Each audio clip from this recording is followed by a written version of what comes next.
the Guy Ritchie of Tantra. I love that. Yeah, it's quite a line, huh? Quite the line. Yeah. Shaft. When did that first come in? Has it been floating around for a while? It's purely Shaft's world.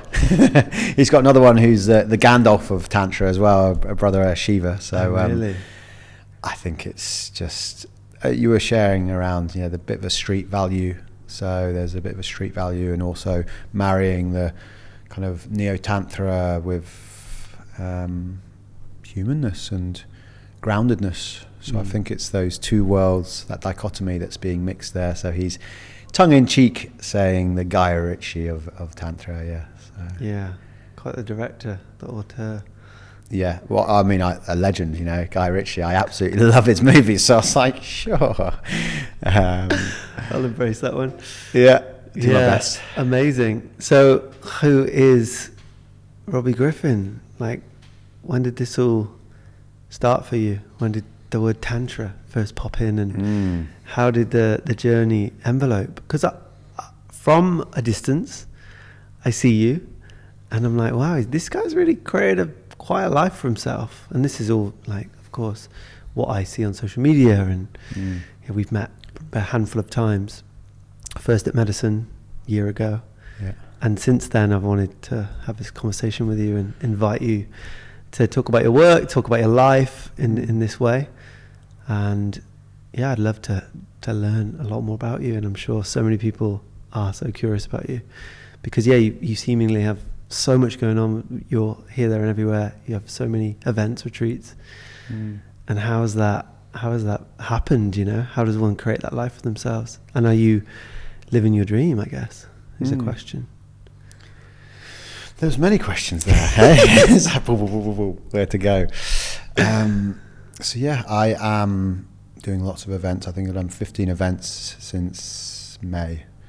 I've just taken some time out, which is really important to feel and to allow my nervous system to come back down. I just had 10 days with a beloved in the south of Portugal, which has been amazing. So I'm coming here feeling quite resourced and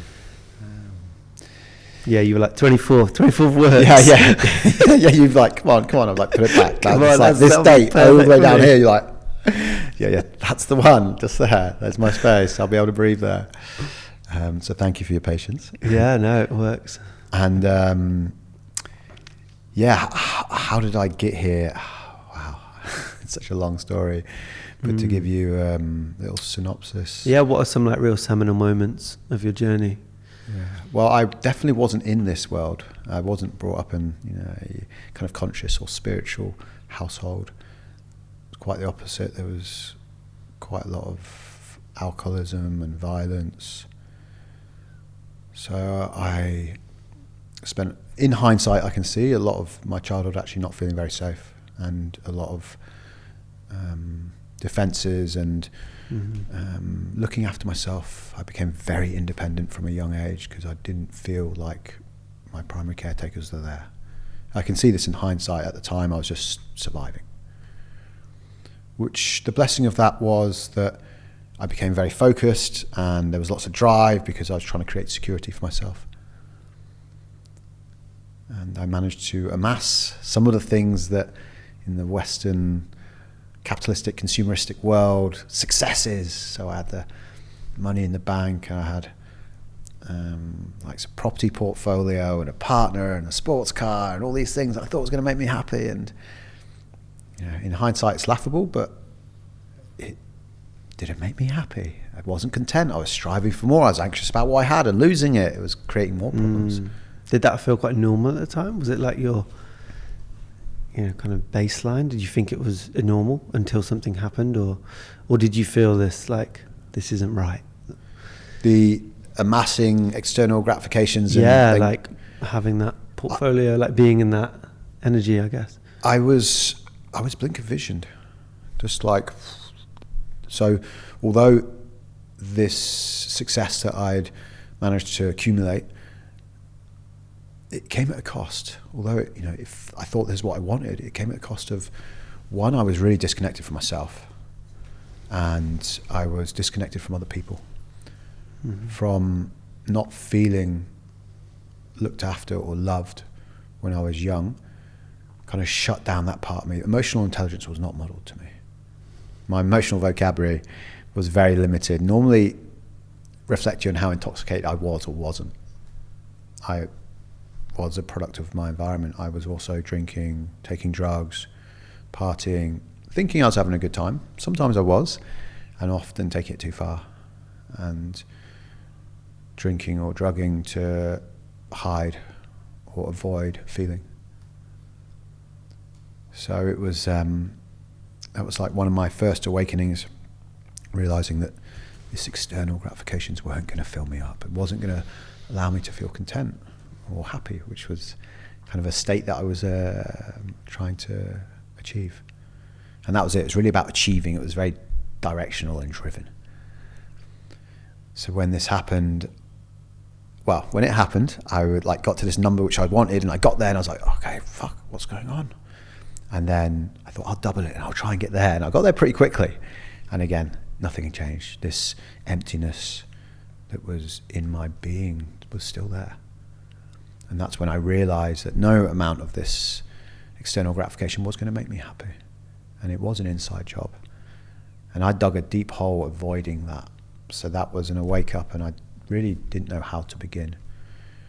But I was working in an office at the time as well, and I packed that in, and I was like, oh, well, I want to help people. How do I do that? And I used to play a lot of sport and used to be very active. So I thought, oh, I'll get into personal training. So I got into personal training, and then got into, I realized that it wasn't so much around the physicality, but around the mind. So I got into the mindset, NLP, neuro-linguistic program, became a life coach, got into meditation, yoga.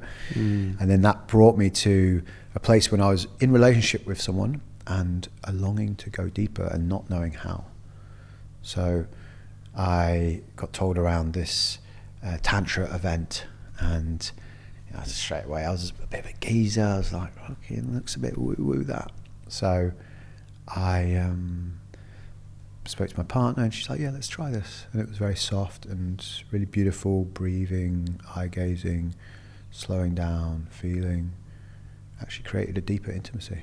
And it was scary to start off with. It was quite awkward, and I could feel a lot of laughter coming up, a lot of ways to try to move the discomfort of really being seen. I was terrified of being seen. It was something I longed for, but it terrified me when it actually happened.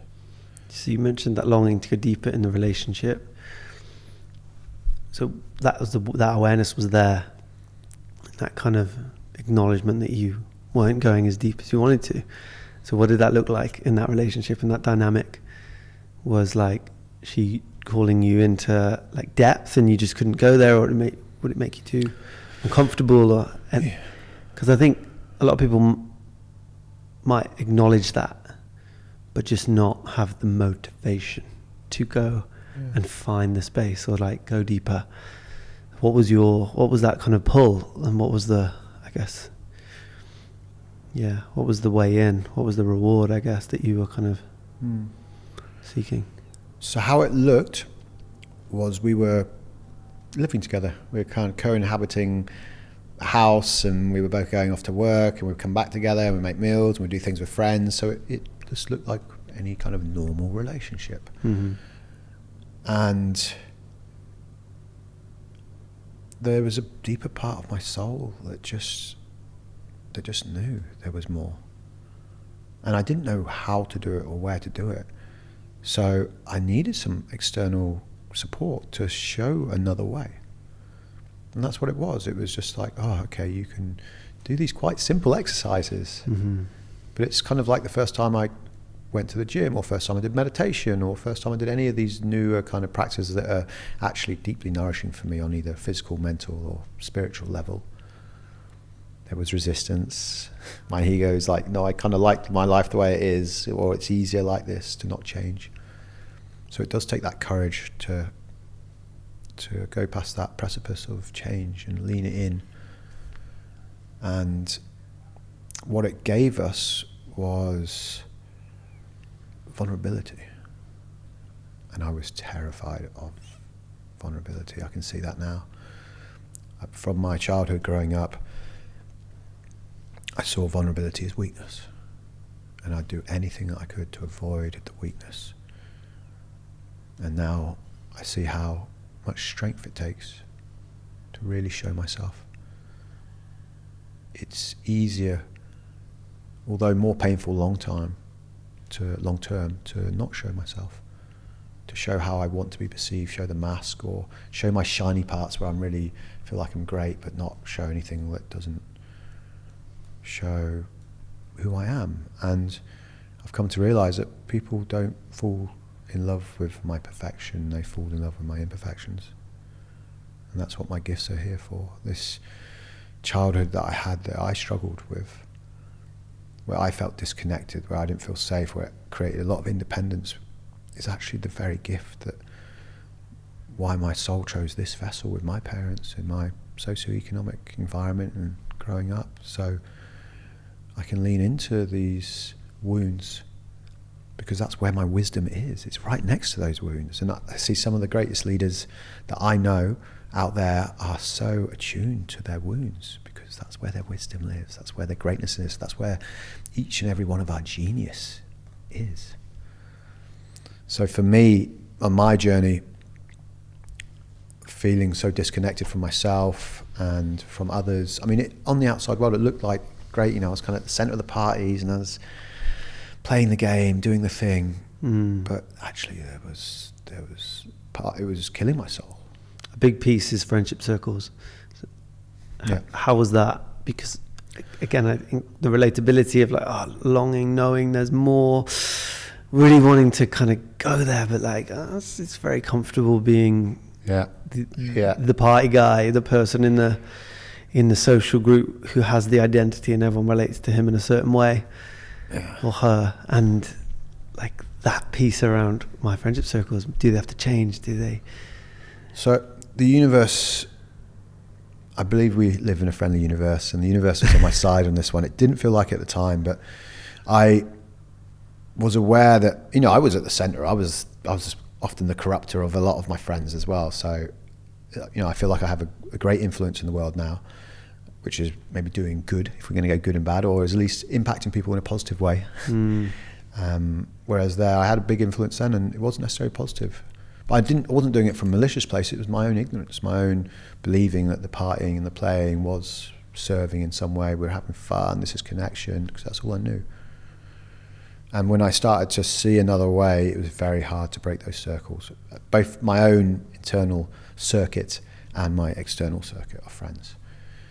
And I actually got myself in trouble. I got caught with drugs, and I ended up doing some time, and I had to go to rehab as all part of this. So it was it was the universe serving me to break that circuitry.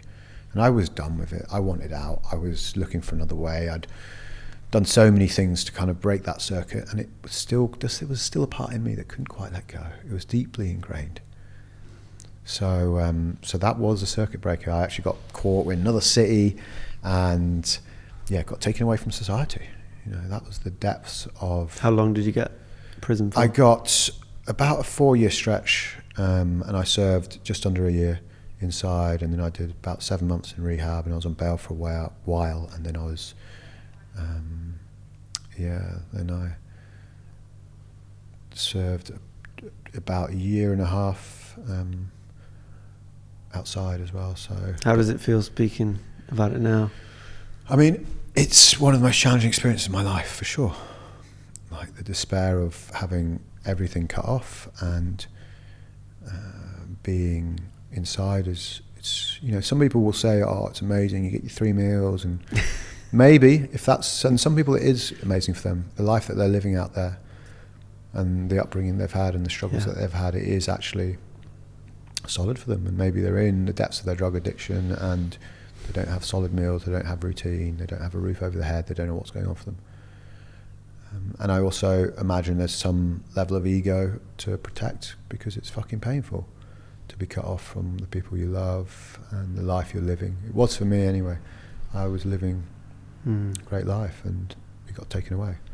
What was that like for your family to experience? Yeah, it was challenging as well. I mean, I was living in Australia at the time, so I had my partner. She stayed with me through it all. So it was really powerful to to have her there with me and come visit, and I had friends come down, and I was supported and loved. So it was in Australia? Yeah. I lived in Australia for 9 years. Yeah. Lived in New Zealand for a couple of years as well. So that's why also, you might not have heard of me, and then I've kind of come back and now you hear of me, because I've only been back in Europe for about 3 years or so. Oh, wow. So a lot has happened fast since I got back. As soon as I came back from New Zealand, within a week of landing in Europe, I was asked to organise Ista UK, and we started Emergence Brotherhood. So it was like Europe welcomed me back with opening arms. You've done a lot of work, woof. Yeah, so. Wow. Hit the ground running. Did you have that seed when you were in it? Yeah, so after I did some time, I came across a school called Ista, International School Temple of Arts. So they work a lot with Neo-Tantra, and they work a lot with the emotional body, with really getting to meet deeper parts of yourself. So it's kind of the education that I wish we all had when we were 15, 16, kind of maybe a bit younger even, if it felt true, to how to turn up in the world, how to clear my own stuff, how to communicate clearly with other people, how to express things that may be challenging. It's a really beautiful opportunity to firstly meet yourself and to get to know yourself, and then from that place share yourself with other people and share your truth. So it was absolutely complete game changer. As far as a week-long course goes, I've never done anything, and I've done quite a few that has deeply impacted me and really revolutionized the way I turn up in the world and the way the world receives me. Ultimately, it's to clear whatever's blocking me. Could you give some examples of that? Like the blocks? My blocks? Did this expression? Wow, honestly, I think I shared it earlier. My emotional vocabulary was very limited. I think that's a big piece. I was shut down. I didn't know. I didn't get things modeled to me growing up.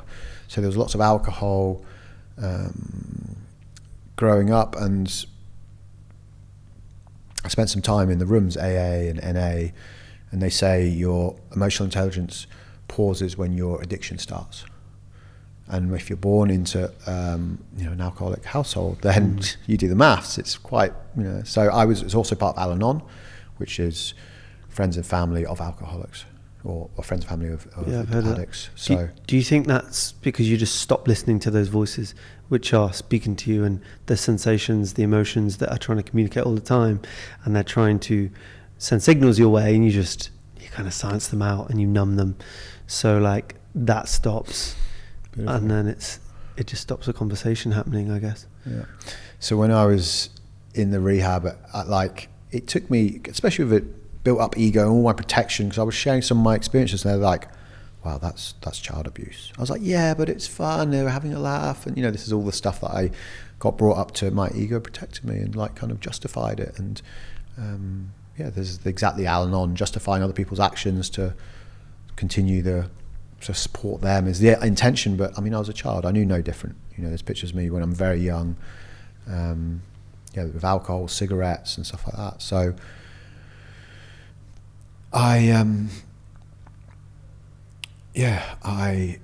what was your question? The blocks around the blocks. What was cleared in the So for me, really the blocks were from a young age, where I just didn't know how to express emotion. I didn't have any way of even labeling it. Not that it's necessarily good to label an emotion, but it's a great start. Have the awareness. So when I was in the rehab, and I was still in denial that I was using or drinking or anything to avoid emotion. I was like, no, it's reward. I've worked hard, therefore I reward myself. Or it's to have a laugh, or whatever my egoic story was. But now I can see there was stuff coming up. I didn't know how to express it or to move it.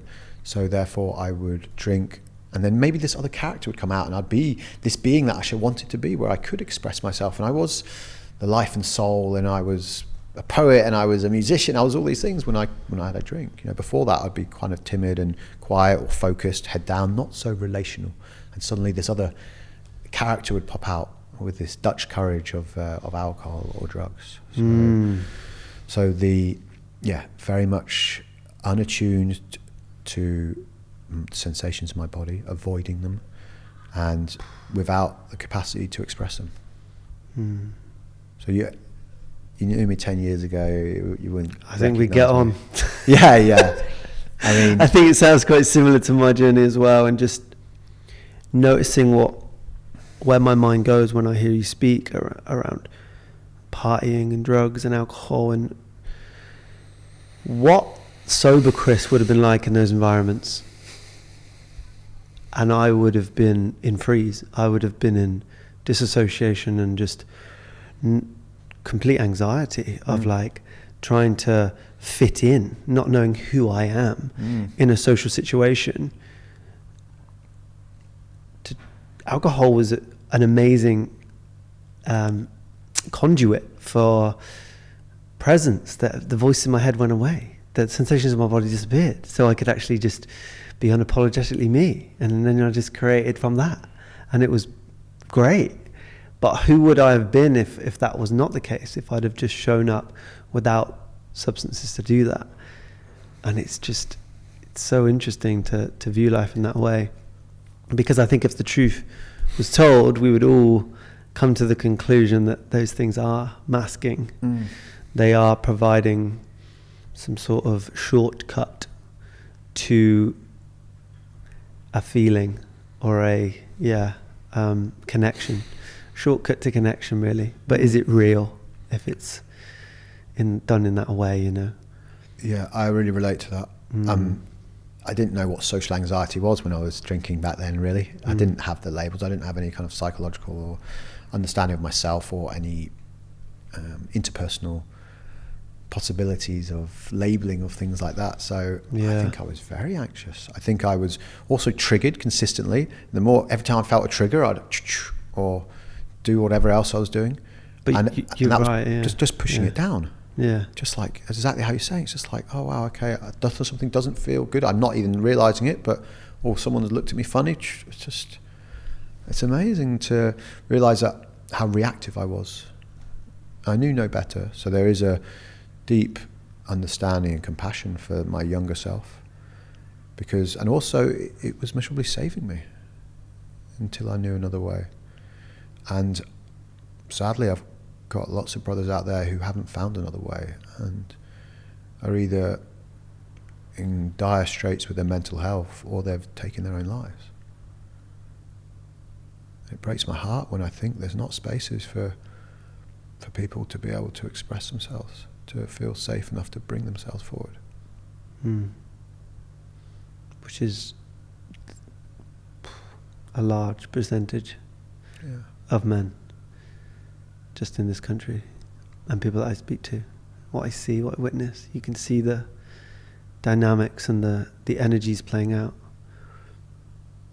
And we've got a culture where, it sounds like we're both brought up in a similar kind of environment where it's like we would either got on or we'd have had a fight. Yeah. Did you get into many fights? Was that a thing? When I was young, I used to fight, and I got very young. I learned violence leads to more violence. So when I was like 19 or something, I stopped with violence. A lot of my friends were getting locked up and in trouble, and it was really early. Violence leads to violence. It doesn't serve me. It just leads to more. So I'm glad that I wasn't in that realm. And I used to knock around I did seasons in Ibiza, so there was lots of drugs and partying and gangsters, and I more kind of hung out with I'd say, clever businessmen that weren't necessarily wanting to bring too much attention to themselves, because there was a lot of people running around with guns and shootings, and I stayed away from it. No part of me wanted to get involved in that. And I know some people didn't have a choice, but some people also were buying into a lifestyle where what the power they felt from doing that, or the power they felt from holding a peace. And there is power in it, but is it a power that's earned, that's vibrated from my being, or is it a quick fix like the drugs and the drink? So, and what I realized over the more recent years is a lot of it's to do with power. A lot of what I was doing was to do with power. I had no idea, and it's very subtle, but really sex, money, power are the energies that vibrate in our human being below a lot of things. They can hold a lot of energy. They can either be really hungry for it, or avoiding of it, shaming it, or longing for it. So yeah, I can see in that world, and that ultimately I was playing a power game with trying to win friends and be at the center of attention, and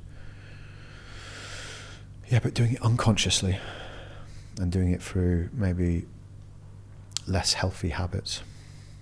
Mm-hmm. Making the unconscious conscious. What a journey. Before we move, I think, into these spaces that you're creating now, I'd love to just touch upon, if you're open to share, about that childhood and the addiction that was at home and what was normalized, and the things you had to do and adapt to keep yourself safe. How did you meet that? And I don't know what your relationship like with your parents now, like how did you meet that, and how did you kind of transmute that and see it in a different light, or does it still have a hold on you? Because I'm fascinated with the kind of concept of realizing parents and their role, responsibility, and not getting our needs met, and meeting that and what that feels like. And then it's not a linear journey. Like, there's, even for me, it's been like rejecting it and then meeting it with love and compassion and understanding, and then still kind of swaying into this kind of resentment and just complete rejection of the energy that held me and I've broke free from for so long, and just still like meeting it again with love and compassion and understanding.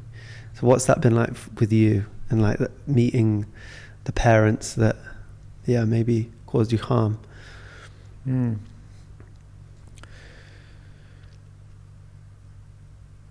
So my dad left when I was 2. So my mum, he was a compulsive gambler and lost everything they had. Well, my understanding is they didn't have much. It was like a window cleaning business, but he gambled and he lost everything, and he tried to take his own life while my mum was pregnant with me. And when I was 2,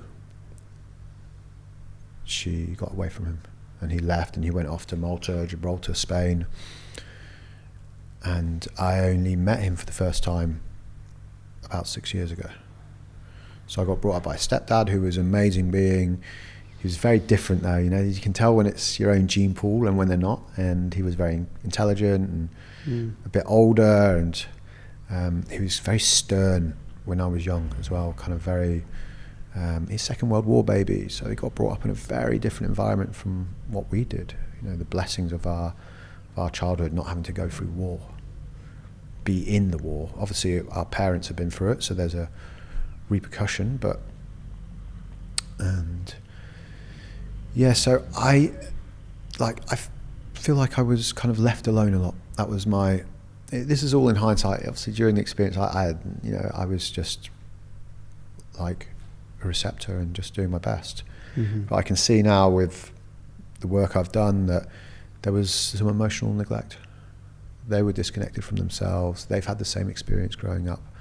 Well, I know my mum had a really challenging experience with her mum, and her mum died when she was young. She was only 14. So they haven't had the things modelled to them either. They don't know. So it's I can say that now with compassion and understanding. But there was a lot of anger from when I was young, 15, getting kicked out of school, 16 left home, and then I was tearaway. I was messing up, thinking I was having a good time, playing, partying, clubbing, living my life, and I had no interest in him. I don't think I spoke to my mum for years. There might have been an occasional kind of acknowledgement, but there was years where I didn't speak to her. And then really it was the blessings of this work which has allowed me to even look at it. I went to the other side of the world. I went to Australia. I was trying to I was running away from myself as much as I could. No surprise, the same problems occurred in Australia when I got there. It followed me. There you are. And really it was when I started doing this work, when I started going to Al-Anon and started like I was a product of them. I was them. I was them until I started doing this, and then I started unpacking and these things that weren't serving me and didn't make me feel good. And to start off with, I was like offering it up to them, and they have no interest. They're in their ways, and that's not their journey. So to accept that and to know that they've got no interest in changing, Mum has no interest in changing, and I start spending a lot. They say you can see how far you are along on your spiritual journey if you go spend a week with your parents. And it was like that when I first kind of came back. I think I got to 6 days. I was like, I've cracked this, and then suddenly something. It was like every comment was like fire. I was like, wow, okay, I need to use the tools, clear myself a bit. So there's a lot of more understanding. My dad I met for the first time 6 years ago, and maybe it wasn't 6, maybe it was about 4 years ago, and he passed about 6 months after.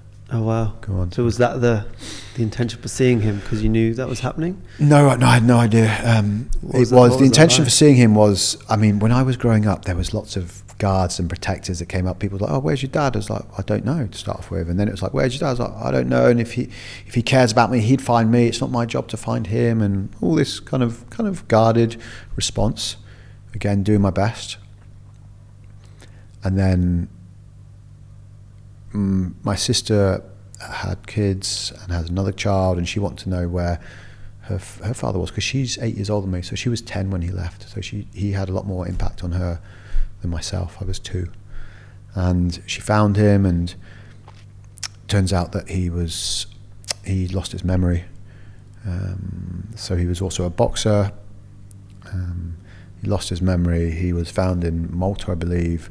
Didn't have a passport. Alzheimer's.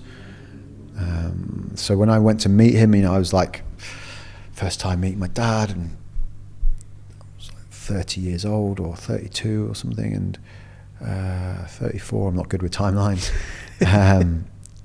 And I was like, sat down with small talk. So do you live around here? And he looked a little bit confused, and his half brother piped in and said, oh, sorry, Anthony's memory's not what it was. He lives just up the road there, 100 meters down the road. And then I was like, oh, so how are you living in England? And he was like, oh, I've only been back a year, but I don't really like it. And his half brother pipes in, Anthony, you've been here 5 years.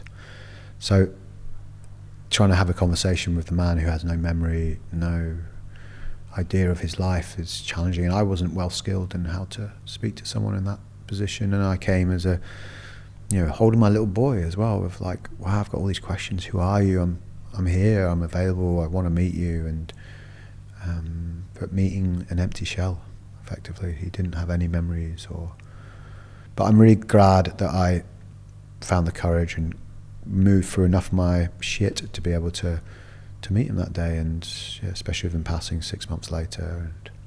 And so I am relatively at peace. There's still a longing, and I know that my parents impact me regardless, and there's so much of my mother within me, so much of my stepdad from the nurturing that they gave me growing up.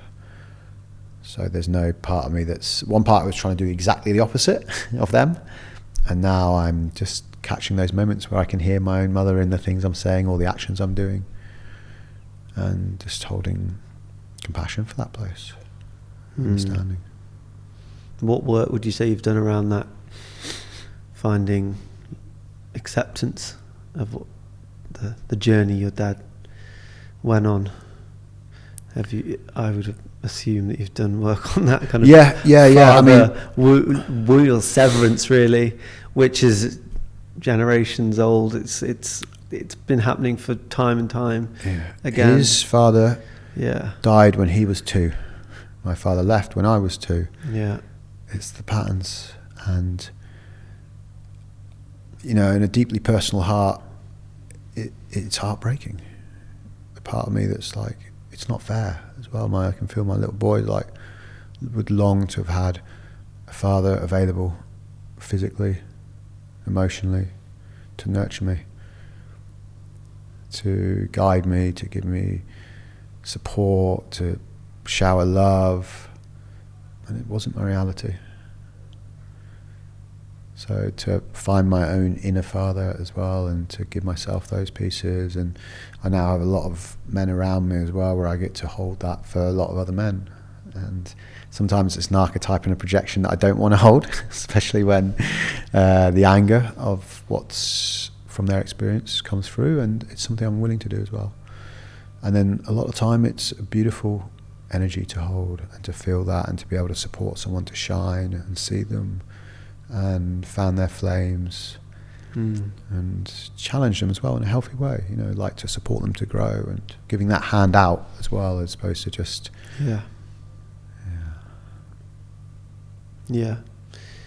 really allowing them to access that for themselves and to reparent themselves rather than so if you were looking for like the answer, I think a lot of it, I mean, there's no concrete answer, it's so different for everyone, but a lot of it is time and compassion and understanding. And I've also, like, there's no part of me that feels like something needs to be complete or fixed, to hold that wound as well, to be able to access the tenderness of my little boy when my needs don't feel met, and I can feel that, and that's a gift to have access to that.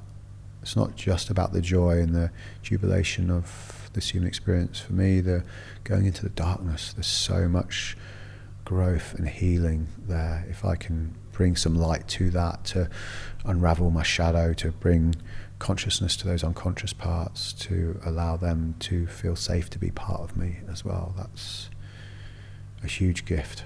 Something I was running away from a lot of my life. So to now come and be open to it, I can feel there's a lot of vibrancy, a lot of life force there. Do you want kids? I, interestingly, after my father passed, I became more open to it energetically. I was already becoming a yes, and then when he passed, something said yes. And I was with a partner at the time, and it was clear it wasn't with her. Which is, some people might say harsh, but I feel was really honest, you know, and I shared it with her, not in a, just doesn't feel true right now, where I'm at and where we're at. So I'm open to the idea, but the more and more time I spend, the less, like, I don't have the longing for it.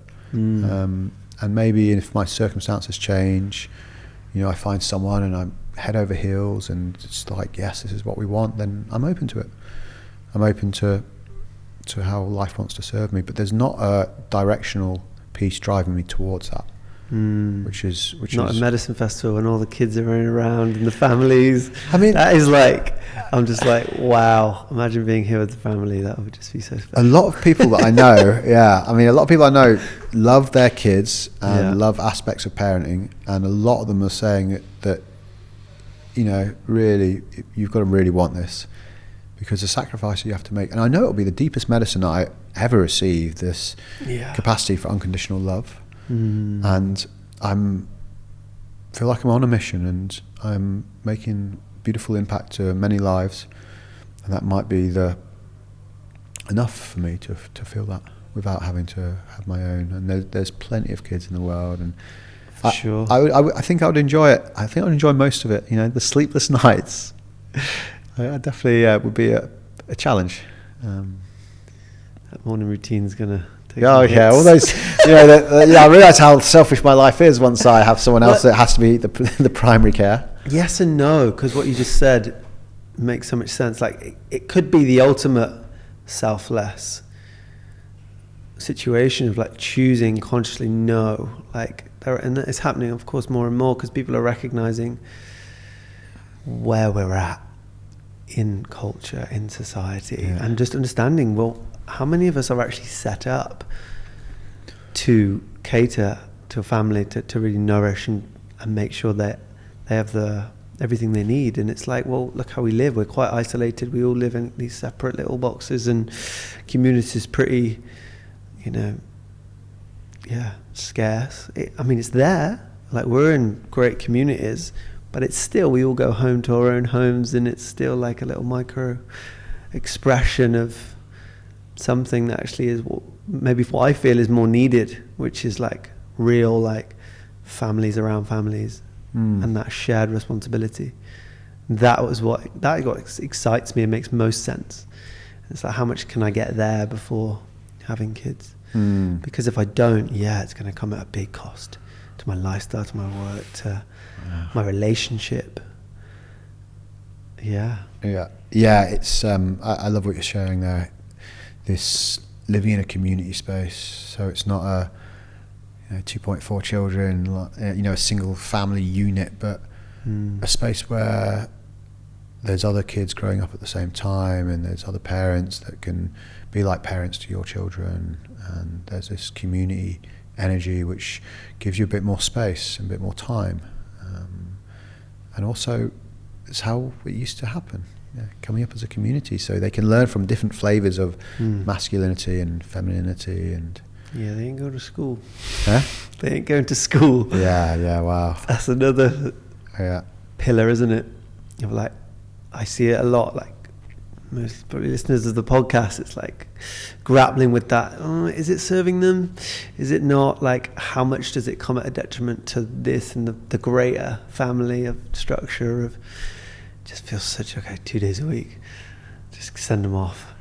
Because it's just like, I see that, like parents like having to do that, feeling like they have to get some sanity in place. Anyway, I digress. Are you having kids? Yeah, it's really on the cut. Like it's a real big intention, a really big calling in, because I know how much time I want to dedicate to it. It's like a really big thing. It's been unwavering for many years. I can feel a lot of aliveness and smile. It's interesting, isn't it? Vibration for your being. I'm sure you'll make a great father. Constantly practicing that letting go also of it not happening, otherwise I'll make the wrong decision. Because if I'm attached to some sort of idea of something, it's because you're getting into a lifetime contract with not just a kid but a partner and their extended family as well. It's like you it's a big one. But I guess alongside that is your work, and it's like this dedication and this mission you've got. Do you have a mission statement? Do you have like that in a bow? How does that sound for you? I'm not kind of a classic kind of mission statement kind of dude, but just my piece is to support as many hearts as possible, to get the message out there. So for me, there's this piece around the word hope's coming up, interestingly. Giving people hope, knowing that transformation is possible from wherever you're at. There is another way of being if you're willing and you're open to change. And if you really want it, then there can be a life past your wildest dreams. And it's going to take some time and energy, devotion, to look at the places that haven't been given love yet, that you're not so shiny, that you're maybe not so proud of. Maybe the deeply vulnerable, intimate places of you that are longing to be seen, and also you're terrified of showing yourself. So it's no small order, but if we're wanting to really vibrate, to really shine from a soulful place, then all parts of us need to be nurtured and loved. So a lot of the work I do is around a journey to wholeness.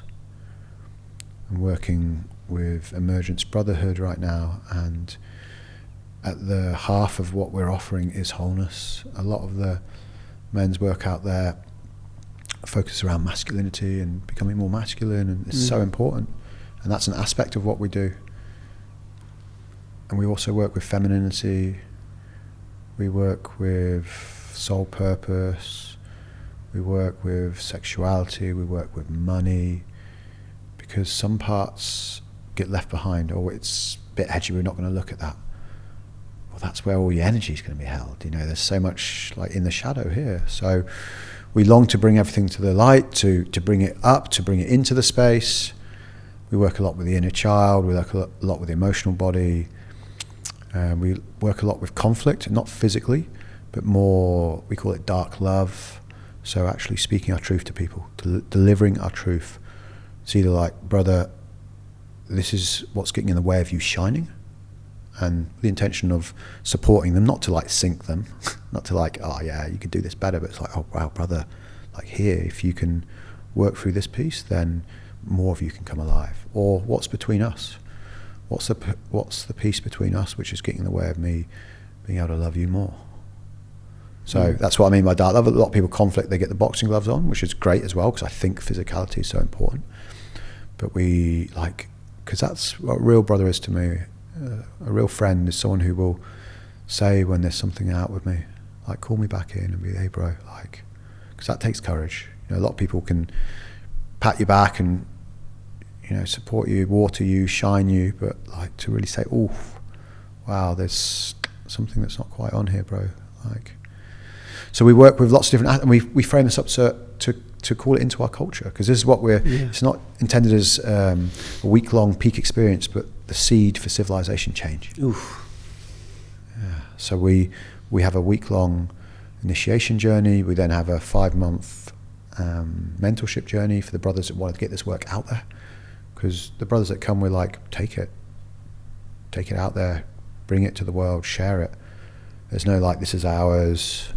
So we've got some brothers, Ammon, who do Man Within, and they've got their own stuff obviously, and they've got some of the flavour of Emergence, which also has a flavour of Ista, also has a flavour of Haydn Temple, which is a mystery school in New Zealand, where Graham and I, my offsider who's running Emergence with me, we really cut our teeth. That's where the deepest work for me came through. So I shared earlier that I did Ista. I'm still working with Ista. I'm apprenticing with Ista on the precipice of going into faculty. I was organising Ista UK, and I spent about 18 months at Haydn Temple, which is a mystery school in New Zealand, where they do a 6-week soul initiation course, which blew me open, really allowed me to see places in myself where I was holding myself back a lot. And because it's 6 weeks, you can't hide. You know, like maybe a week you kind of get away, but it's intentional. It's quite a smaller group. No, a weekend you can hide so much in a few days. Yeah. So living in community for 6 weeks is. What was that called, sorry? It's Haydn Temple, mystery school in New Zealand. Bruce Lyon was the founder and kind of holds a pillar there. He's an incredible being, a mentor, and it works a lot with trans-Himalayan Buddhism. It works a lot with mandala and astrology. It's pretty out there, but it's incredible. It's completely transformed my life and the way I turn up in this world. Amazing. So you mentioned sex, money, the power piece. Why is that not present in many men's work events? Because it's a missing piece, right? I mean, I just say you have to ask them, but my understanding is just culturally. Yeah, it's because it's too challenging. People don't want to go there. It's like taboo, so let's avoid it. That's what my understanding is. From what I've asked of other people, is like, it's too edgy. It's not worth it. It's not worth it. It's not worth the potential repercussions that can come from it. So we're going to avoid it. That's my understanding. So, do you agree? Huh? Do you agree? No. Well, I don't think we can afford to avoid it. It's like not speaking about the elephant in the room. Then what's going to dominate the space? You know, if then we got our say sexual energy or money isn't talked around, then people are going to still. That's where we're sure we might have a grasp on power, but then sex and money is going to collapse our culture. So how do we lean in? We're not saying we've got the answers, but what we're saying is we're willing to go into an experience to explore our relationship with sexuality, our relationship with money, to then see where my shadows are, to see where I start to mistrust other people, what gets triggered with inside me in this experience. And for some of us, people really have a I'm not going to say they haven't got the money piece, but they've got a better understanding than other people, so we can learn from them.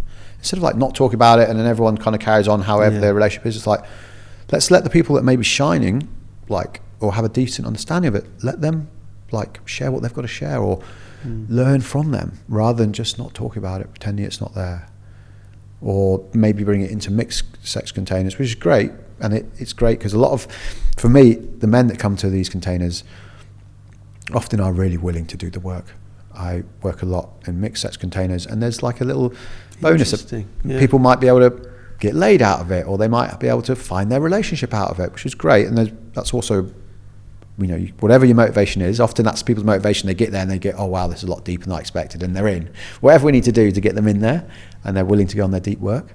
But with the men's work, often they're like, no, they really are devoted to this path. They do want another way. And if we don't have that connection with other men, if we can't really be celebrated or collaborate with other men, then there's a huge missing. I'm not really going to be able to turn up and vibrate in this world if I'm not in some sort of deep commune with my brothers.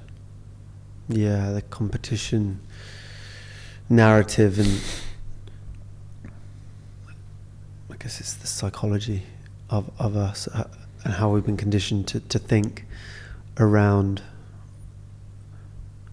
resources and scarcity. Yeah, like the scarcity, like that. If you have more, I have less. It's a big theme. It still comes in for me when I see someone with thousands of hits on their reel, and I'm like, well, that means no one's looking at mine. And it creeps in, and I'm just like, wow, like this is still so alive for me. I'm able to observe it and not act from it, but it's still a part of me. And I think that might always be a part of me as well. And as you shared, it's how do I respond to that? So I see someone shining, like, what is my response? Do I shrink, or do I try and sink them? Like, do I start like gossiping? Like, how do I sit with the energy? Or can I celebrate that man? Can I go to him and say, wow, you've got this? Yeah, I do. I just like, incredible. Wow, I just have to break that kind of, I'm like breaking the energy within myself, just to like actively just celebrate it and be like, this is powerful. I'm like, I'm smashing this. Yeah. And it's the same with jealousy as well. And like all these things that sometimes people are like, oh, jealousy is bad. You know, so I don't think jealousy is necessarily that bad. I think it shows that I care. But it's what I do with it. If I start having a go at my partner and blaming her or getting angry, then that's an unhealthy expression of jealousy. If I can go to her and share the crack of my heart and how it's making me feel, I don't need you to do anything, but I just want to bring my vulnerability here and share, then I think that's a healthy. It's because I care. And like there's, I haven't quite got to enlightenment and released all attachments. There's a part of me that does feel and does care, and it's bringing stuff up for me, and I just want to expose myself. Yeah, I love the word expose, because the vulnerability word is I guess it's interpretive, because don't know, like vulnerability is like the thing, but it's more like revealing, and it's just exposing myself a bit more, just like within my tolerance, just more. Envy and jealousy, what's the difference between those two energies, do you think? I just want to pick up on that last piece you shared around revealing and vulnerability, because there is like a contained vulnerability, which is, as you're sharing, kind of going up to my edge, which is comfortable in the uncomfortable. Sure. And then there's, for me, what's really like a live vulnerability, where I'm in new territory here, and I'm being vulnerable, which is exciting and terrifying. And what I've learned is, when I came into this journey, as I shared before, I wouldn't show any vulnerability, so I'd never own any of my stuff or try and make amends or anything. I just put up the front, I'm fine. And after a while, people just left me alone. Yeah, he's fine, he's okay, he's got this. They started to believe my own fucking bullshit. And as I've come into this, noticing when stuff's coming up for me, and before there'd be like a distance, maybe a couple of weeks, I'll come back and own it, and it's getting shorter and shorter and shorter, to the point where when I'm cracking in that moment, can I bring myself? that to me that's like the new frontier of courage, to when I'm in my stuff, not when it's kind of formulated and I can give you a nice transmission of what went on for me. But so yeah, just playing with those edges as well, and whatever's true. And some days I'm more courageous than others. Some days I'm feeling braver and I can go there, and sometimes I'm in a environment, a container, which that's the longing, that's the intention of to bring ourselves in that place, to bring my heart when I'm cracking into the circle, to share what's life for me. Yeah, I think that's a powerful point. I notice it when, okay, there's some block here, there's some energy, I'm like feeling a lot of discomfort and I want to voice this, but is it going to be really a messy voicing? And is it going to confuse them in that window of, okay, I want to expose this, but is it just going to further add some mess to the situation? Have I got this figured out? And what have I figured out that I know about? Do you know what I mean? It's like making it's like people being vulnerable online, or it's like, how much of that have you understood? And is it just like, just putting it's just kind of like confusion. And I don't know if that's used to anyone. It's like, go away for a little bit and do some work. What was if it was okay to be messy? What was if you gave yourself permission? Huh? So when I've done that in the past, it's just been even more damaging. Yes, messy is damaging. How damaging? Like, it just creates further disconnection.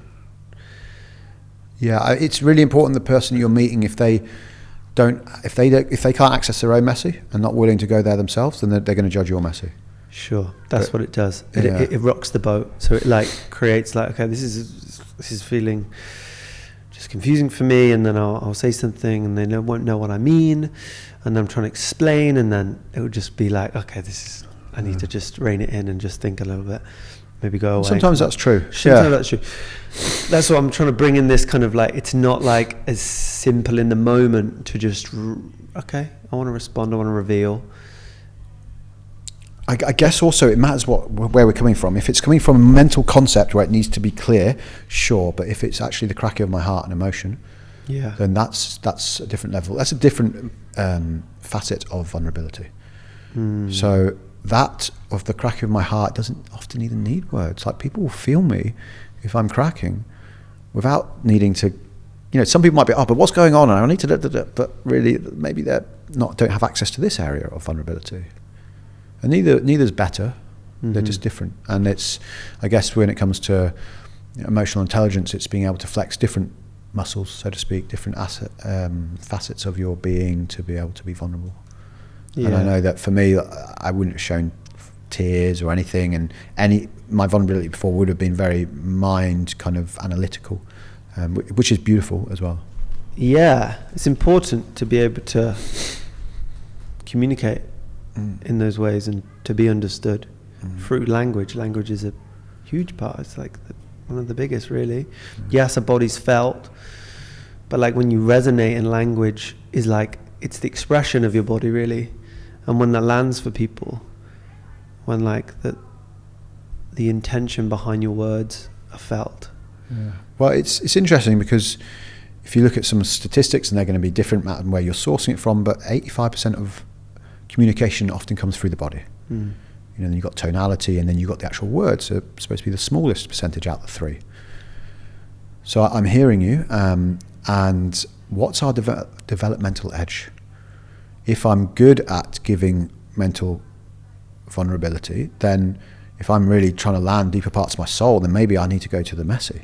Maybe I need to express through my body, become alive, and allow it come through that way, just to give myself more breadth and depth, as opposed to continuously going down one track. And this is different for everyone. Maybe you found your area of genius and you're just focusing on that. But for me, what I'm trying to do is like go to the areas as well, which, because then it often opens up. A lot of people say, oh, you're really masculine. How do you become, like, I want to be more masculine like you? It's like, because I worked my femininity, which felt like, therefore, my masculine didn't need to prove so much, because I've got my own inner feminine as well, which then feels that there's this less outsourcing of a feminine energy or from something outside of me. So a lot of this dance we're doing, a lot of the work we do with emergence, especially with Ista, is by filling up my own cup, by meeting more parts of myself, then there's a lot less outsourcing. There's a lot less searching for the one outside or something outside of me, which what was actually happening before I kind of started consciously relating is that a lot of my partners were similar kind of track, and I can see now that the universe was giving me someone outside of me that was basically the part that was missing within me, and that would be it. In a lot of unconscious relationships, that's it. They're that part and that part together, we're whole. And since I started more consciously relating, I'm realizing that, oh wow, she's given me a transmission. Like, I can drink that in instead of her just doing that for me. It's like, oh, and then so I can meet in my sisterhood more. So this, for instance, I think of one partner I had, she was so relaxed, she would go with the flow a lot. But sure, I can still feel it. When I say it, I can feel it coming through me. It's like, sure, just be like going with the flow. And I'd be like very driven and directional, so it worked. Until I started, I was like, oh wow, like how nice is that when I don't have to make up decisions and drive and go in direction, just like go with the flow. Until you started tapping into your feminine a little bit more. So yeah, so that was a transmission she gave me. It's like, okay, when people, instead of like someone's making a suggestion, I go, oh yeah, but we could do that. I'm like, sure, just going with it. And like I could feel this as something new, it's new territory for me, to be able to go with the flow more, to be able to be open to move in directions rather than having to lead all the time. Do you think that's what makes you a good leader? That you've tapped into those energies and you understand them? In your ability to communicate, like that's and communicate from that place, from your heart space. And how would you answer that question? Like, what makes you a good leader? Thank you. Yeah, we all have different flavors of leadership, and I think there's naturally a projection on all of us, and on me being the way I look and this archetype, and they'll be like, oh yeah, he's going to be like that. And then they meet me, and if they meet me, especially for in a container or somewhere where there's more of a space to go a bit deeper, then yeah, I feel like this leadership through the heart, through the body, through the heart is the gift that I have. So there might be inspiring people or triggering people, which is why they might come to one of the containers that I'm holding. And then there's a deep welcoming, an inclusive heart that I hold, which loves and accepts different flavors of life and is willing to bow down, to listen and to learn from other people in their transmission. And that's the gift. And this is the gift of what we do at Emergence, is all flavors are welcome. And the piece you were sharing around competition, and can we reframe that, and can we just like really see them in that moment and be like, wow, yeah. And again, same as I was drinking in for my ex, her feminine flavors, I can drink in this brother's masculine trait, or maybe his feminine trait, which is shining in this moment, and be like, oh wow, yes, thank you, I'm learning from you. What a gift. It's a complete reframe for life, for all these meetings. I really do believe the soul is giving us these opportunities, these messages, they're not chance meeting, the synchronicities, all these mirrors that are held up to us. So am I really willing to look at myself through this other being? Yeah. And see it all as a training ground. Which is easily said that when I'm sat here chilled, I'm having a chat with Chris, and when I'm heightened in some moment and mirrors being held up to me, which ain't so pretty for me, then it can be more challenging.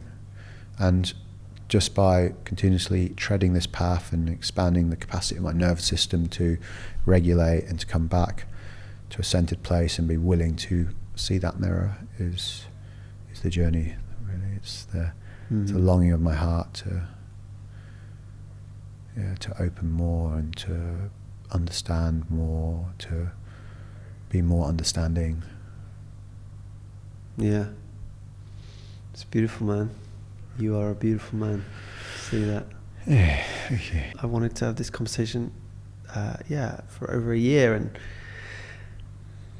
it's happening now. And I've recently had Rachel Rickards on, and like this is like, it's interesting that this is coming about. And you invited me to a temple space last week, and it was like, it's so interesting how this is being called of me. And how much am I actually in control?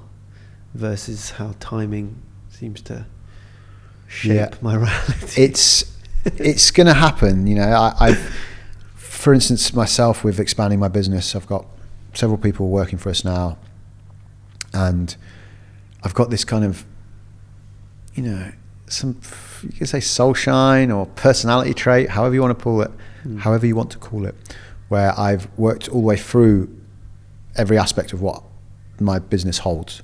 So I understand every little bit of it, and I've done plenty of time in all of those jobs, which I think is really important. From, I used to work in corporate like management down. If you can understand every little aspect of things, then I can have compassion for what people are doing and what they've got to go through, because I don't want to do that anymore, and that's why I've given it to them. And sometimes it's a job that they really want to be doing and it's really vibrant, and sometimes it's not.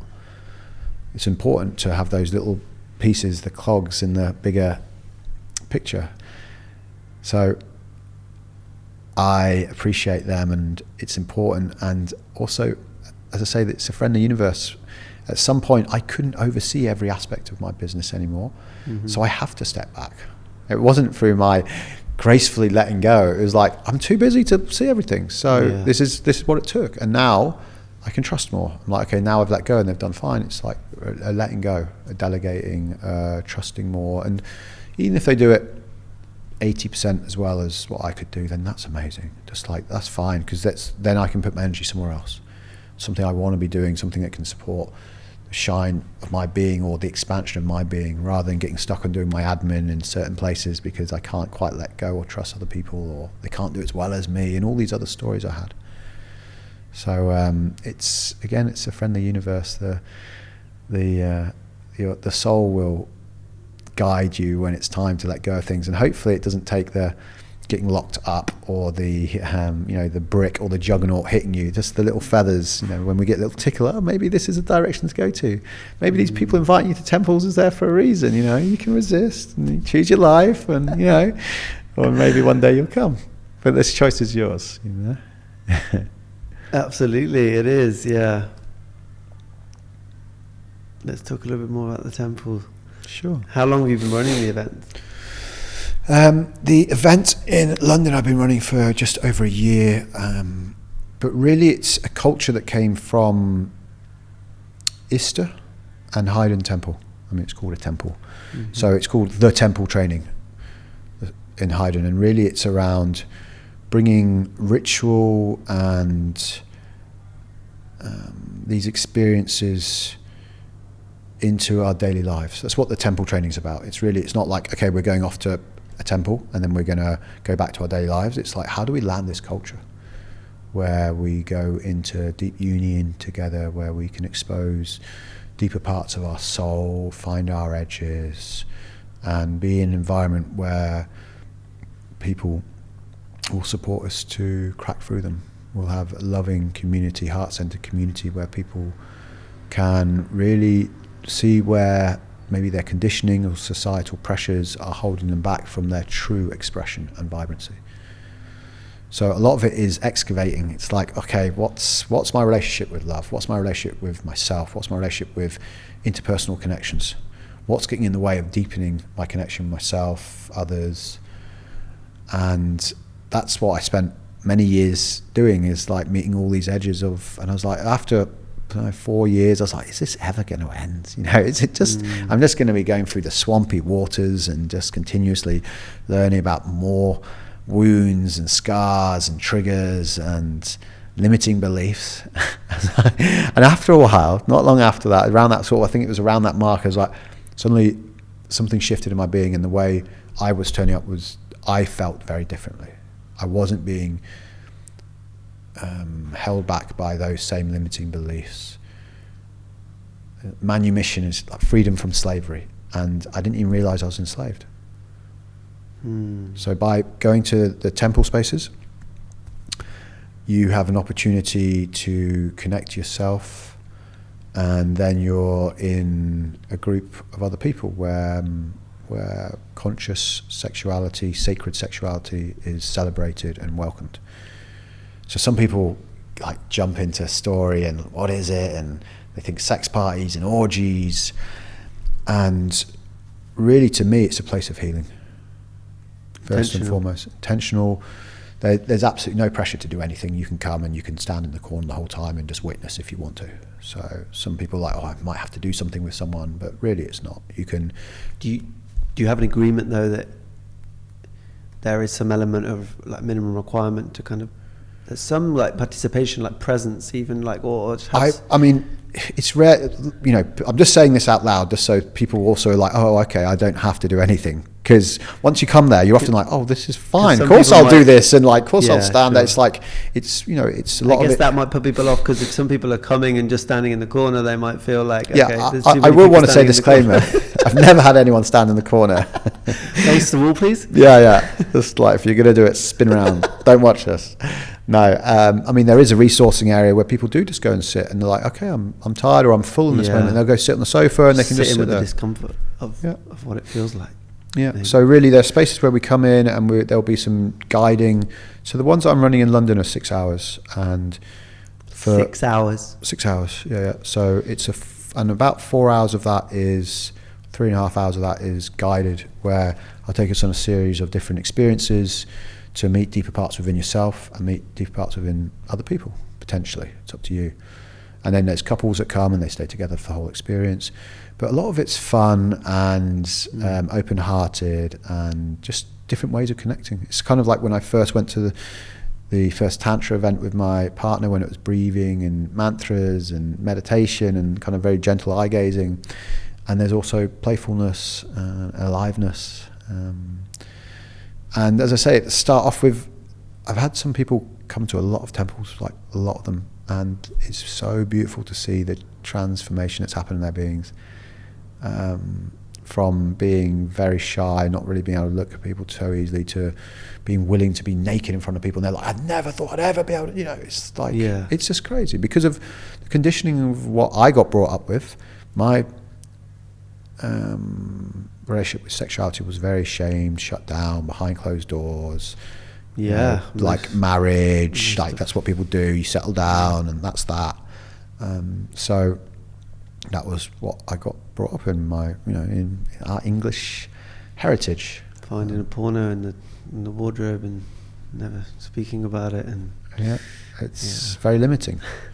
So to even have spaces where open communication is invited, and there's tools to be able to support the deepening of that communication, to learn how to express what my fears are, where my boundaries are, what my desires might be. And when people first asked me, I was like, I don't know what my desires are. You just kind of do the sexy thing, and like, I was just running unconscious patterns of connection without even having open, honest communication, or like seeing what the other person might want, or where are we? It just wasn't happening.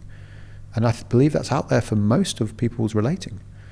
So this is an opportunity to come together with other people, learn how to be more open, honest, raw, real, and again, the vulnerability of exposing myself in front of others, the terror, and the fucking deep longing for that. Such a deep longing. So, that's a little. Is there any questions? I mean, I'm sure there is, because you haven't been. So it's great to have this perspective of someone who hasn't been asking questions about what goes on behind that door. Watching this instant future point, thinking, God, I was naive. Yeah, beautiful. But it's great to do that and always keep moving. It's a celebration when you look at it in a year's time, and you'll be like, oh wow, amazing. So I'm Look how running much temple nights now. Yeah. So that, that career path, that money piece, I've landed it. You're out of business. Yeah, so many questions, but I know I'm the kind of person that if something resonates and it feels like, oh, there's curiosity there, I'm just like, I don't want to ask questions. I'm just going to do the thing, because you're doing a great job, I believe, at communicating. Like if you met someone on the street, and like the language even that would perhaps resonate or land for someone that hasn't been to an event, how to even communicate what goes on in those environments. It's just like on a weekend event with loads of men in circle. It's like, it's hard to really communicate the special ingredients that go into creating such magic. So I'd say I do have questions for the purpose of the podcast. Yeah, that's it. That's a disclaimer, huh? Love it. And just on the languaging, thank you. I mean, I feel like I hold quite a grounded, I'm going to use the word transmission. And I know I use transmission, vibration. So maybe there is some of the languaging which is not street. Yeah.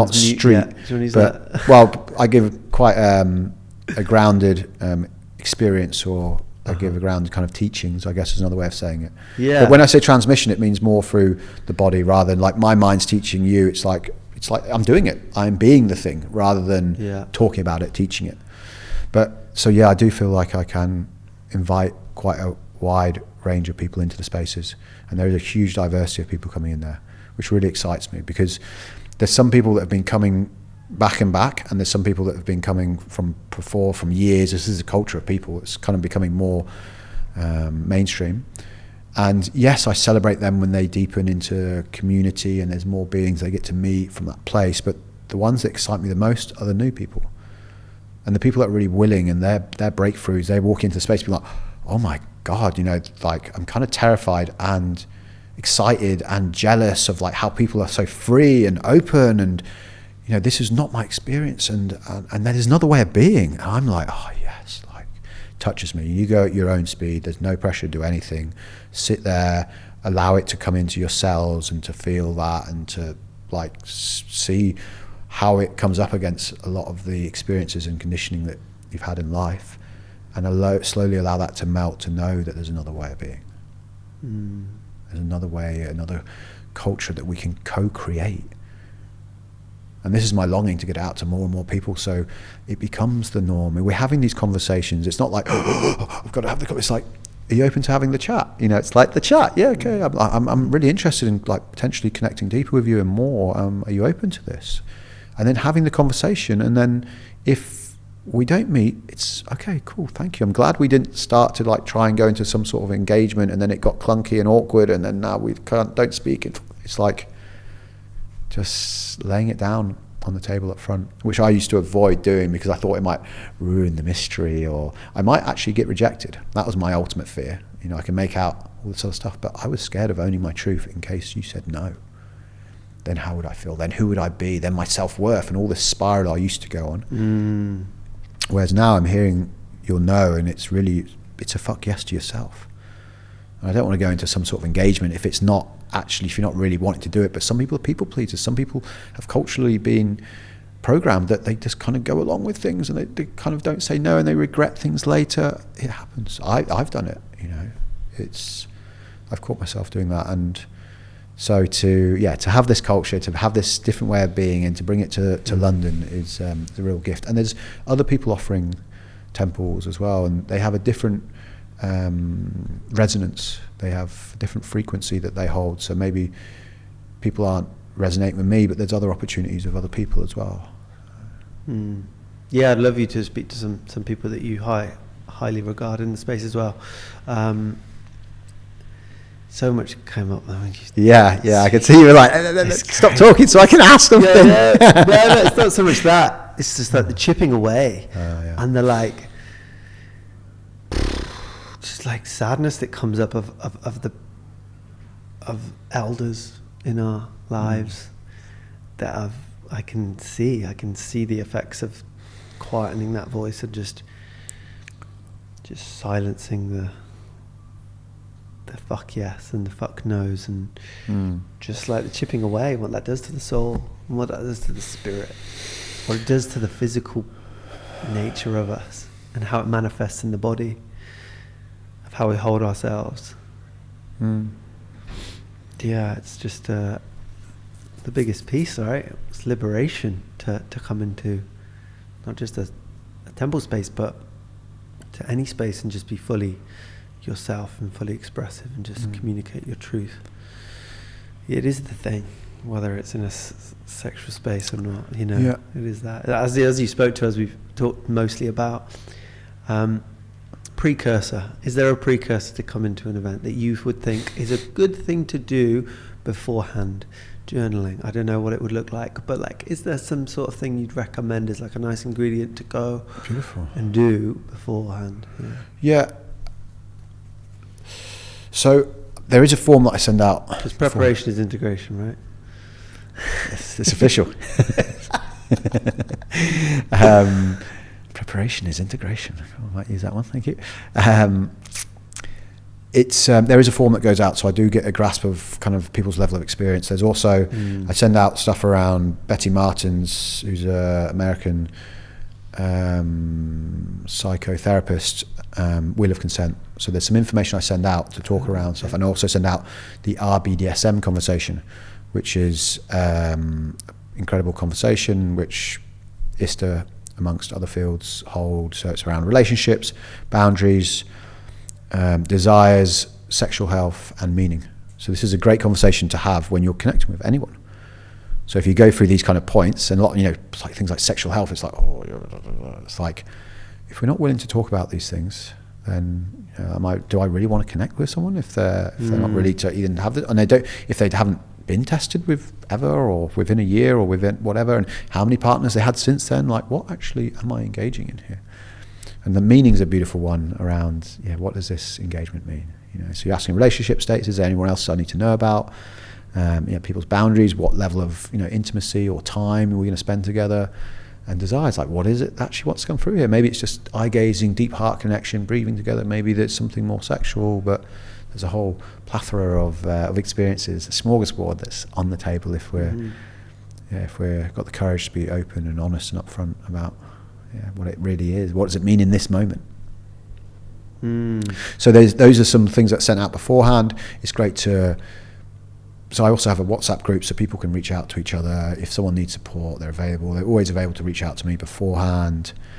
It's great to go with someone if you know someone. But apart from that, it's anyone as well. It's great to go with someone if you know. As in like a friend, not necessarily a partner that you're in a relationship with. Okay, but just an ally there. It's just more of an energetic thing. It's like, there's someone else here. It's like you can look over and be like, yeah, I'm feeling it, But it's not necessarily. But it's common to have couples in the space. Yeah. It's common. So there's couples that come that are in monogamous relationships and they just want to like be in a field with other people, and there's people that come that are in open relationships as well. Yeah, I heard that couples sometimes feel like it's really a turn on to be around other people, like, and being intimate. And I was like, that makes sense. Just being in the juice, in the aliveness of a field of people who are celebrating their connection together, their love and embrace and eros. Really, it's around eros, which doesn't have to be around sexuality. It's around life force, celebration of the life force. And we're doing this work, as I shared, it took me years of in this swampy kind of energy, and then the empowerment starts to come through. My life force starts to get more activated. I become more creative. Ultimately, then I'm becoming more creative because there's less stuff getting in the way of what wants to come through. So a lot of the containers I'm holding now, and this is the journey of Emergence Brotherhood, is we are creating more space for emptiness. And in that emptiness, what wants to emerge? So after we've done a big ritual, sometimes we'll have a little circle, we'll share, and then there's space, and people bring poetry, people sing, people cry, people dance, whatever it is, and it's just witnessed, and emergent. The aliveness that's there, emergent, that's coming through, and it's happening. So I run monthly temples called the Temple of Conscious Connection, and then I run a longer event which varies from 2 to 4 days called Temple of Alchemy. I did 4 days down in Earth Spirit Centre in Glastonbury, and I'm doing a 2-day inner city one on the 29th and 30th of December. So it's at Soma Home, and it's from 10 till 8. So it's an extended period where we get to go deeper and also like cultivate more of a field. Rather than the 6-hour one, it's now 10 hours for 2 days. So it's a lot can happen in that kind of a space, a lot of magic. And it really is, it's magic. This transformation, when we're releasing parts that have been holding us back for so long in life, when we're allowing new parts of us to emerge, like, it's magic. It's incredible. We are creating our own reality. So am I willing to lean in and be the creator of my reality? Do you sense a lot of fear in the space initially, and how do you work through apprehension and like, the edge. I mean, Fortunately, it's kind of a mixed field where some people are experienced and there'll be a lot more excitement and grounded and kind of know what's potentiality of what could happen. Yeah. And it's different every time. That's the beauty of having a unique constellation of beings coming together, different day, different space. Like what will actually be in the space, what will be in the field, and can we listen and allow that medicine to guide rather than being like a set agenda and we're going here. So yeah, there's a mixed bag of people who are very apprehensive, and understandably, because we're coming up against an edge of and a longing for, I believe most humans, I don't like to we over people a lot of time, but we are longing for deeper love and connection. Mm-hmm. To meet deeper parts of myself. That's it. And to be seen in that place, and to meet parts and other beings from deeper places. If someone goes into overwhelm, what's the process there, and wants to leave, which might be more harmful? Yeah. Well, anyone can leave at any time if they want to, and we also ask, it's part of our agreements we do at the start, if you're wanting to leave, then to check in with one of the team first, just to check in if you're in a grounded place, because heading out to the mean streets of Stoke Newington, we want to make sure that you can cross a road and you can look after yourself and you can get home. Yeah. So we have a team, so it's myself and normally 3 or 4 other beings, and we'll support them to ground, come back to themselves, breathing, whatever's needed in that moment. It's different in different scenarios. It's rare that we get anyone who's that heightened, but because we also ask people to ask for help before they get to 10 out of 10. And it's not always capable of doing that, and sometimes we don't know and it blindsides us. But they're grounded. We're not like really that radical in those temples trying to push edges. And then obviously people will meet their edges, but we're not asking anyone to do anything too radical. It's rare we get someone too fractured. And in the longer containers it can happen. When we're doing our week-longs, people will have their moments. And we have an incredible skilled team to support people, to resource, to come back to themselves.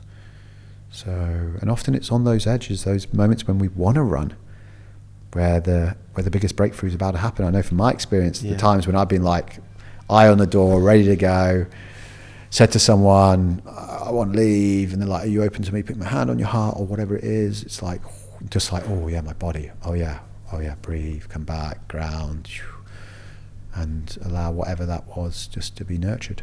That part of me that wants to run, that young part that's scared. Which has probably been running for a long time. Yeah, it's one I know. Fight, freeze. Yeah, they're all within me, all these parts in different moments. So. You must have quite a big capacity to, and this is more your personal, but there's so many questions. I think you give us a great dose of what. Yeah, but I'm open to questions, because I see what I see, but I love to have it from, so you're welcome to. I guess in terms of you, because they might resonate with you, and just more about your experience of like how much capacity you must have to like be in these spaces, holding them. It's actually just a curiosity from my point of view of like what's the process for you, like having back-to-back events or something, and just holding so much. How does it feel for you to then like have to like, and people, we're humans, there's a lot of wounded souls out there, and do you take on that energy? What defenses do you have to make sure you just clear your energy before you go back into your daily life? Thank you. I have the intention of, whenever someone's coming in with their wounded part or their part that's bleeding, however you want to frame it, I want to feel that as deeply as I can in my being, that part that they're bringing forth. And sometimes people come in and there's a big fracture, and sometimes it'll activate me and my little boy, and I kind of like to think that he's in the back seat, and I'll maybe give him a steering wheel and go, there you go, there's your steering wheel, I'm going to come back to you. So I can hold that part within me, so I can be of service to this person or to this field. So for me, resourcing has become such a huge part of my life. I can't continue turning up to events, back-to-back events, in a place where I'm not resourced, because it will become exhausting. A lot of time I get energy from these containers. Yeah, I'm still physically tired. I've got my personal self that's maybe a bit underslept and works quite hard for a week, or maybe another week, and it goes on. But so how do I take care of myself? So again, this has been a big journey for what I'd label as my feminine, you know, if we have to label parts. But so taking baths, going to the sauna, nutrition, moving my body, spending time with partners, lovers, things that, like, I love dogs. So like, you know, unfortunately I can't have one because I travel so much, but you know, I'm often just, you know, outsourcing people's dogs. Just can we, like, creeping around dog parks. No, like, I get to look after friends' dogs, and whatever brings me life and nurturing. And in the containers, for me, it is this vulnerability. So we do things slightly different in Emergence, where me and Graham are fully transparent with our team about what we're seeing and what's going on. One, because a lot of them are in our mentorship program, so we support them to see it through our lens. And secondly, to expose ourselves. And we do the same thing with the bigger circle. Is like, me and Graham come into the circle. We come into the rituals, we come into the experience. We'll bring ourselves, we'll crack ourselves into a field. So it's not like, that's why I say transmission. It's not like we're teaching you do the thing. It's like, we'll come in. Like, we'll share where we're struggling. We'll share our vulnerability. We'll share our cracks when we're cracking. This is what we call forth in the field, so we can pull back the layers and our essence can shine forth. Because I believe that's the sole work of being a man today, is collapsing the conditioning of our fathers and our fathers' fathers and that ancestral line, all the stories that get in the way of us being ourselves. And that's the greatest gift we can give humanity, is our truth, our essence, our vibrancy. Yeah. Just taking a breath for that. It's potent. As a facilitator, what are your thoughts on other facilitators being involved in the spaces as well? Is that something that happens? And is that dynamics that are in some events and not others? And that kind of interplay, like how does that feel? I guess maybe it's just more your objective view on it. Facilitators coming, other people that are already facilitating coming into the field. I thought so. I enjoy it. Maybe it's for where I'm at right now. I feel confident and comfortable in my own skin to know that my transmission is different from others, so they can come in and experience me. Maybe a few years ago I might have been like, are they judging me, or are they getting involved, do they participate? But now I'm actually, come in. And I go to other people's containers. I'm constantly going to be a student. I'm always learning, always sharpening, always expanding my capacity and learning and seeing things through different angles. What I knew a couple of years ago might not be relevant now. You know, it might be my truth then, but it's a truth, not the truth. So I'm very excited when people decide to come in to my containers. What about the people holding it as well? The people holding the space? I know you kind of touched upon it. What's the question? People holding the space, them participating as well. Does that happen? So you mean? So the people holding a temple space. Okay. So I see. So we're talking about temples. Yeah. You know what? In a 6-hour temple, I don't think it's really that necessary to be involved in that realm. You know, to like connect. For me, in that time, I will, because it's like a 4 hours guided space. Then we have half an hour like break, and we've got loads of snacks and all that sort of stuff. Yeah. And they have a chat, and it's kind of like, and then we'll come back in for more of an open experience, which again I'll guide at the start and frame and bring in, and we'll create a kind of container. So it's about an hour and a half of more open space where I'm not guiding, I'm not on the mic, I've got music going, and people have different kind of quadrants to explore of different energies. In that time I'm kind of just moving around. If there's someone on the outside, I'll speak to them, like check in with them, like what they need to lean in or not. It's entirely their choice, how they're getting on. And then there's a lot of people I know there, so I'll just be kind of chatting and hanging out and just watching the field more so available.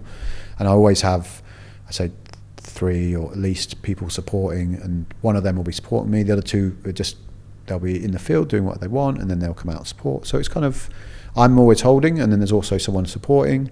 In longer events, I think it's really up to discretion in the moment. In it, like before a container, it's like, is it going to happen or isn't it? As in, how involved will we be in the field? If there's like a touch experience, are we going to get involved with touch? So it's a double-edged sword. It's especially when we're trying to model, and I'm talking about transmission of how to be in the world, rather than you should be more like this, or you could be. It's like, are we being the thing we want to see in the world? And if we are, to not be able to bring ourselves into a field, it's a shame for the field. Not saying that you have to dominate the field or maneuver all through the field, but like to be able to really bring yourself into a field so people can feel the vibrancy and feel the possibilities. That's a gift. So again, is it serving the field, or am I taking from the field? That's a good question to ask when going into that kind of, should I mingle in a field or not? So I think it's curiosity. So people might think about, is that going to happen? Yeah. In the temples, I don't do it. It's 6 hours, but in longer events, it does happen, but it's not. It kind of feels like something we're going away from. When I was, 4 or 5 years ago, when I was at Haydn, it was like trying to collapse the power dynamics, the hierarchy. And now energetically, I know it's still there, but that was a longing. That's a longing. That's why Graham and I will come in the middle and we'll crack our heart. So we'll share and we'll expose ourselves. We'll expose our truths. We'll expose where we're struggling. We'll expose where we're feeling less than. And we'll also, expose where we're shining, and it goes both ways. And the reality and where the transformational spaces are going right now, it feels like it's necessary to create some separation as well, to allow the people to have their experience, and for us to sit back and support them, and then fanning their flames and honouring them in their transformational journey. I guess an analogy that creeps in is like breath work and being hands-on or not. And I'm like, if I'm ever guiding anyone breathing, like a yes can become a no quite quickly, but it's not a great analogy because they're not going into an altered state necessarily. It's like, actually, you're practicing the no, you're practicing the yes with someone, but also like demonstrating how that can be done. So just while we're on that though, about altered states, because Eros really is an altered state as well. I hear you. You're right, actually. But it's like we can get drunk on Eros. Those yeses when we're in an aroused state aren't necessarily a yes that you'd be when you're in not such an aroused state. So it is a medicine. That's why I also ask them to be sober spaces. This is a difference between maybe some sex parties and temples. Is one, it's sober, and secondly, there's a collective prayer. It's for healing. It's for the work that we're doing in those spaces. Yes, it's deeply personal, and it's bringing a lot of transformation to my own being, my own expression, the way I'm turned up in the world and the way the world receives me. And the ripple effect it can have is huge. So often we'll start a temple with a prayer for the people that aren't there, that don't have the opportunity to go to these places, that aren't privileged enough to have these experiences, that are maybe still in their fixed ways of being or old patterning and wanting somewhere different, that this can touch them. Everyone else then, basically. A lot of us. So, amazing, bro. I really appreciate you going there with this. You want more people to be accessing these spaces, right? And you want them to be more widespread, and every city of the country maybe. Do you talk about them enough, do you think, on your social media? And like, have you grappled with that, of like being really outward facing with this? Because I wasn't sure how this conversation was actually going to go, because I don't think I've seen you so much talk on your social media about like the work that you do, which actually maybe in the Menswork space, and illuminating the things that are actually like we've talked about. Is that something you've... Yeah, I feel like I've come up to that. I mean, even when I first kind of decided to get into this world, and like my social media used to be, around different bars and clubs, and that was it, and I'd be on once every 2 years or something. So when I sort of came out, people are like, what's going on, bro? Like, I haven't seen you post in like 4 years, and now you're posting it. So there's definitely different edges in this. I want a podcast and leaning into. Yeah, exactly. Like sat here with Chris, you know. So I have shared a bit about temples. To be honest with you, I'm also tracking. It's kind of like, as you shared, you know, wild card, and then what people want to hear.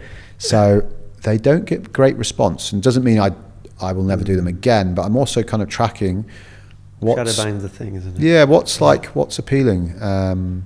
I do share around the temples, and I've also, a lot of the temple stuff's on my WhatsApp group. It's actually vibrant. I think I've got 600 odd people, 500 something people in there. So I don't, like, it's kind of a community of people and there people just share once they've gone, and then people come to this WhatsApp group. So it's kind of a different kind of technology than Instagram and putting it out there. So I'm very open to word of mouth. Yeah, and that's the same with emergence. Really, the best people, most people come through. It's from people who've had an experience. They're like, bro, this could really support you.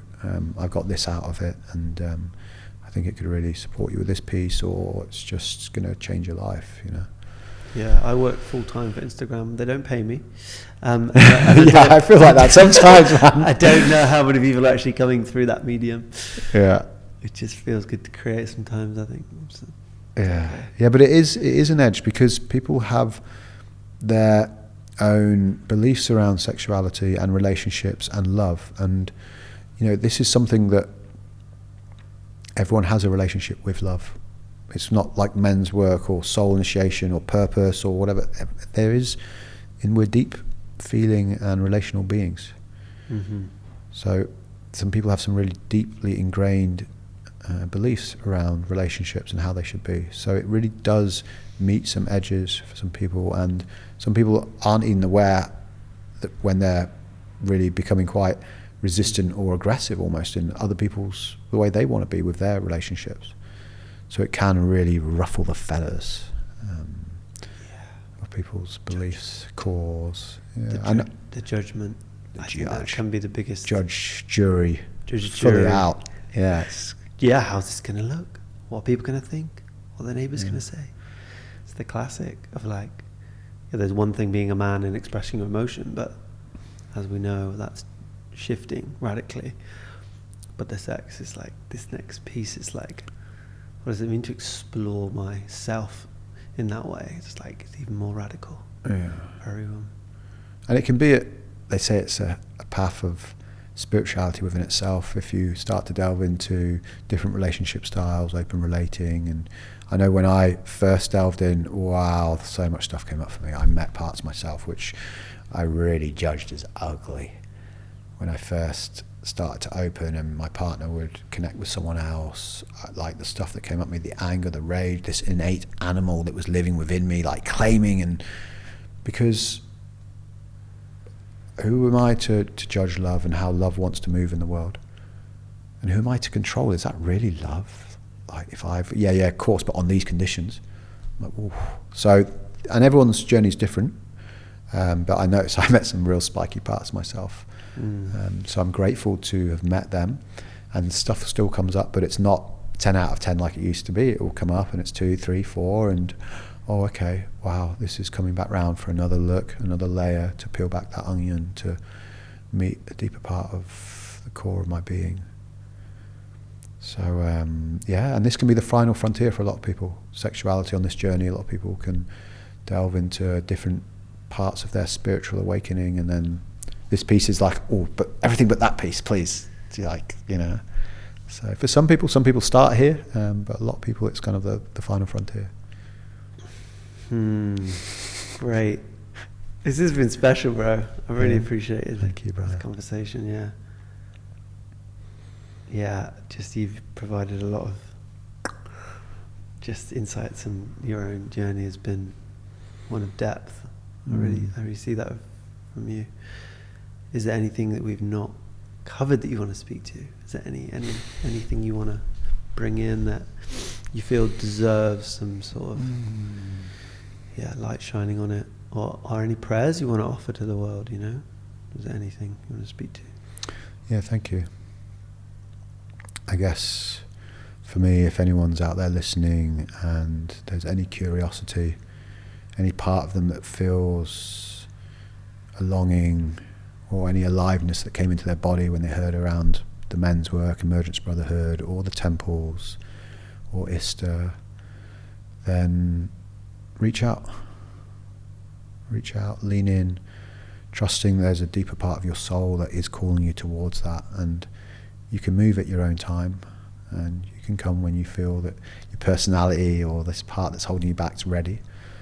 And I really encourage you to take that brave step. You talking to me or them? I was talking to them, but I can see you cracking. It's like, well, I'm glad you're hearing me, Chris. I don't know which part I'm speaking to, but yeah, follow that. Yeah, I'm in, sign me up. Yeah, it's not easy. Yeah. And I really understand the hesitation and all the stories. I'm great at creating stories of why I shouldn't do things, and I can justify it. But if there's a part that is longing for and knows deep down that there's something more out there, then these spaces can provide it. Yeah, you've seen it, you've witnessed it. Yeah, I've been it. I've been it. I was so closed down,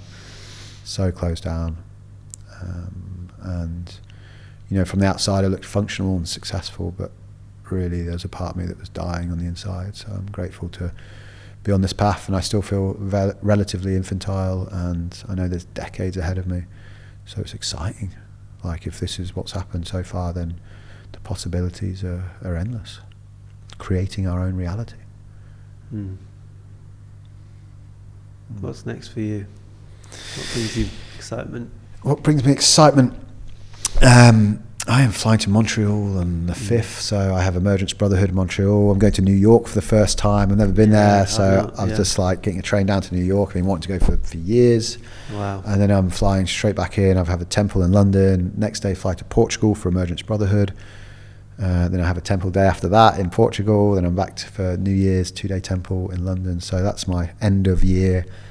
Next few months, so lots of temples and Emergence Brotherhood. It's exciting, and also the work with Ista. I'm stepping into the faculty there, so exciting to be teaching that work. They've got a huge audience. They've got huge reach. I think they're in 42 countries around the world. They've had over 20,000 people come through now, and it's making a big difference to people's lives.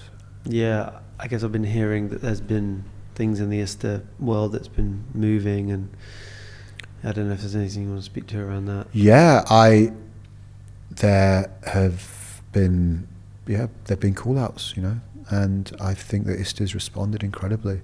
It's listened, it's changing systems, it's growing, it's learning. When it started, it was a bunch of hippies having fun, and the message was so strong, it grew and grew and grew, and it grew much quicker than anyone could ever expected, or when we just weren't ready for it, So now it's becoming more mainstream. People there needs to be more kind of frameworks and stuff and follow-ups and integration, and these are all amazing things. So I'm deeply celebrating the way Ista is responding to it, and I'm so grateful to be a part of Ista and learning from their experiences, so I can then integrate them into the temples, the Emergence Brotherhood. It's cutting edge what Ista's doing. So I'm tipping my hat to them for the way they're responding and learning and getting it wrong and learning and having the compassion for something that's so radical and really supporting so many lives to transform. Just there's no models for that really, are there? No, they're paving the way. So they are creating the models, and they're working with accountability and power dynamics in new ways. So it's exciting, talking around blockchain with power dynamics. It's. I think a lot of people will learn from Ista, the way Ista is doing things once it's landing deeper in this experiment. So it was a call to action. It was a call to responsibility, and I think they've heard it well, and we've heard it well, and we're doing our best. Yeah, beautiful. Yeah. Thank you. You're welcome, brother. I really appreciate you coming on here. Thank you for your patience Yeah, I know that you've called me into this a while ago, over a year ago, and here we are. I really appreciate you. And also, if you're open to a reflection, I've been watching you on this journey, and seeing your evolution in your being and the way you hold yourself on these podcasts. So celebrating you, brother. Your evolutionary path is rapid, and it's an honor to be able to witness you, and you're really putting yourself out there to be witnessed. You're an exhibitionist. So thank you. Thank you for what you're doing here and what you're bringing, and you should be proud of yourself, brother. I've read some of your story. I understand of some of where you've come from, what you've been through, so thank you. Thank you, man. So much love for you. How you showing up. It's appreciated. Yeah, it really is. And just this podcast is just, I'll be sending it far and wide. Thank you. Your journey is it's potent. It's going to land for a lot of people. Yeah, appreciate it. Thank you, man. You're welcome, brother. Yes. Give me a big man. Hey.